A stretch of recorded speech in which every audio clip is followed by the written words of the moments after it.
नमस्कार मैत्रिणींनो, home flavour bye शुभांगीमध्ये तुम्हा सर्वांचे मनपूर्वक स्वागत आहे. आज आपण बनवणार आहोत गाजराचा हलवा. तोही अचूक प्रमाणात 2 किलो गाजराचा हलवा, जो 10 ते 15 लोकांसाठी पुष्कळ होतो. हिवाळ्यात बनणारा हा पारंपरिक पदार्थ आहे, जो सगळ्यांच्या घरी बनवला जातो. पहिल्यांदा मी 2 किलो गाजर किसून घेतलं आहे. 150 ग्रॅम साखर, काजू, वेलची पावडर, खवा, तूप आणि अर्धा लिटर दूध. पहिल्यांदा कढईत तूप तापायला ठेवायचं. त्यामध्ये मी काजू परतून घेतलेत.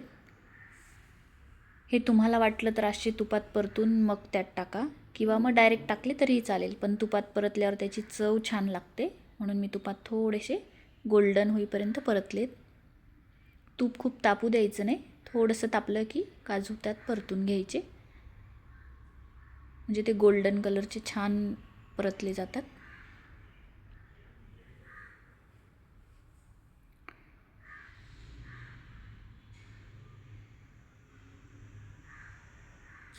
हे बघा, असे गोल्डन कलरचे परतून घ्यायचे. मग जो किसलेला गाजर आहे ना, तो त्यात टाकून घ्यायचा आहे. बघा, गाजर किती लाल लाल लाल आहे. तुम्ही असाच गाजर मंडईत गेल्यावर निवडून असे लाल लाल कलरचे घ्यायचे. जेवढा गाजर लाल तेवढा तो गोड. आणि आतला जो दांडा असतो त्याचा, जो पिवळसर असतो, तो बघून घ्यायचा. कमीत कमी असेल असा घ्यायचा. थोडंसं वरचं तोडून बघायचा गाजर, की आतला भाग कमी पाहिजे, म्हणजे गाजर आणखी गोड असतं. असं छान तुपात परतून घ्यायचं.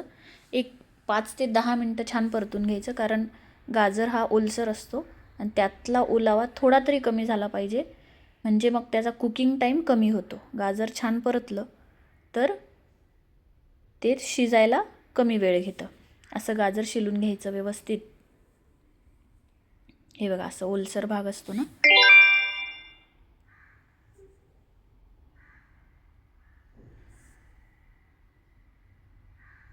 दूध घालून घेतलं आहे परतल्यावर. मी आता अर्धाच लिटर दाखवलं, पण मला परत असं वाटलं की नको, थोडं जास्त टाकावं, म्हणून मी अजून 1 ग्लास दूध टाकले. म्हणजे टोटल मी 1.5 लिटर दूध टाकलं यात. तुम्ही 1 लिटर जरी दूध टाकलं ना तरी चालेल, पण मग ते दूध आटायला आणि शिजायला वेळ लागतो. पण नॅचरल स्वीटनेस जर पाहिजे असेल तर दूध जास्त टाकलं तरीही चालेल, कारण दुधात हा आपल्याला गाजर आटवायचा आहे. हे काजू मी आता टाकून घेते आहे.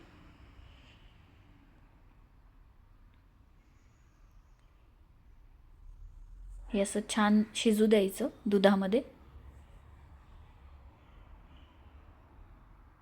गाजर जेव्हा दुधात शिजतं ना, तेव्हा ते नॅचरली स्वीटनेस वाढत जातो त्याचा, कारण दूध हे नॅचरली गोड आहे, खवा नॅचरली गोड आहे. मग हे सगळं टाकल्यानंतर आपल्याला साखर आपोआपच कमी लागते. मनुके ऑप्शनल आहे, तुम्हाला वाटले तर टाका, नाहीतर नका टाकू, पण मी टाकलेत थोडे. मनुके पण त्यात शिजल्यावर खूप छान लागतात बरं का. असं छान परतून घ्यायचं आहे. दुधात छान आटू द्यायचं आहे गाजर. आजूबाजूला कडा येऊ द्यायची नाही त्याला, नाहीतर ती कडक होते.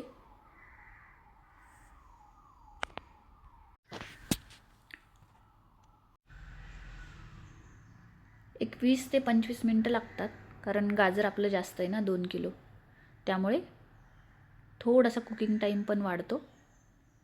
हे अधूनमधून परतत राहायचं आहे. गॅसची फ्लेम फुल ठेवली तरीही चालेल, मीडियम ठेवली तरीही चालेल. छान असं शिजू द्यायचं आहे त्यात.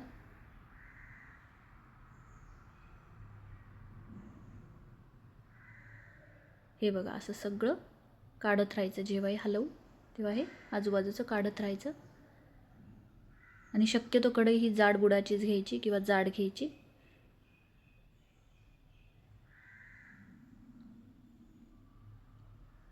बघा, गाजर आपलं छान शिजतंय दुधामध्ये.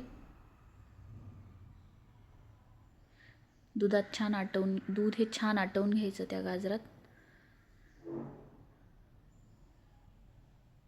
येता जाता हलवत राहायचे. दूध आटलं की मग आपण त्यात खवा घालून घेणार आहोत. आणि साखर ही हलव्यात नेहमी शेवटी टाकायची, आधी टाकायची नाही.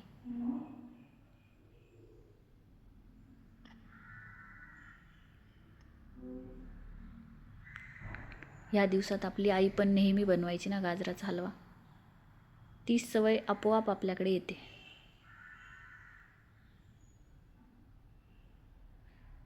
तुमच्याही बनवत होती का हो हिवाळ्यात असा हलवा? तुम्ही खात होते का? मला कमेंटमध्ये नक्की सांगा.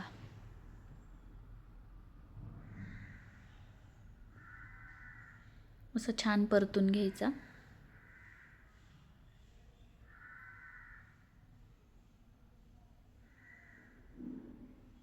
हा एक सुंदर असा पारंपरिक पदार्थ आहे. हातात घेऊन असं तुम्ही बघू शकता. गाजर तर शिजणारच आहे. 20-25 मिनटात किसलेला गाजर हा शिजतोच. पण तरीही चेक करून घ्यायचा आणि नंतर असा खवा त्यात टाकून घ्यायचा. खवा पण छान परतायचा आहे त्यात. भाजला गेला पाहिजे खवा. कुठेही तुकडे त्याचे राहायला नको. व्यवस्थित परतून घ्यायचा. खवा टाकल्यावर आहे ना असा दाटसर होतो आपला हलवा.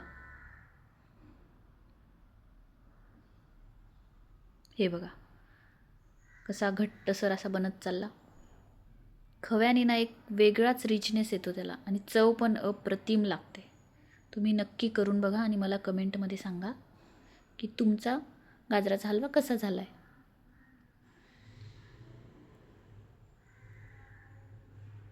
नुसत्या दुधात बनवण्यापेक्षा थोडा जरी खवा टाकला ना तरीही चव बदलते हलव्याची. हे बघा कसा दाटसरपणा येतो आहे आता आपल्याला. छान परतून घ्यायचं आहे.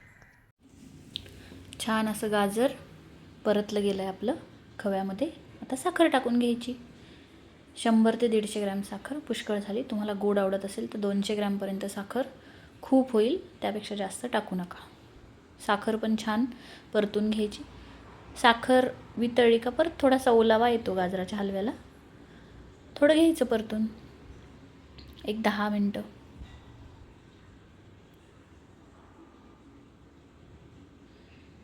हे बघा आता गाजराच्या हलव्याचा कलर किती छान दिसतो आहे आपल्या.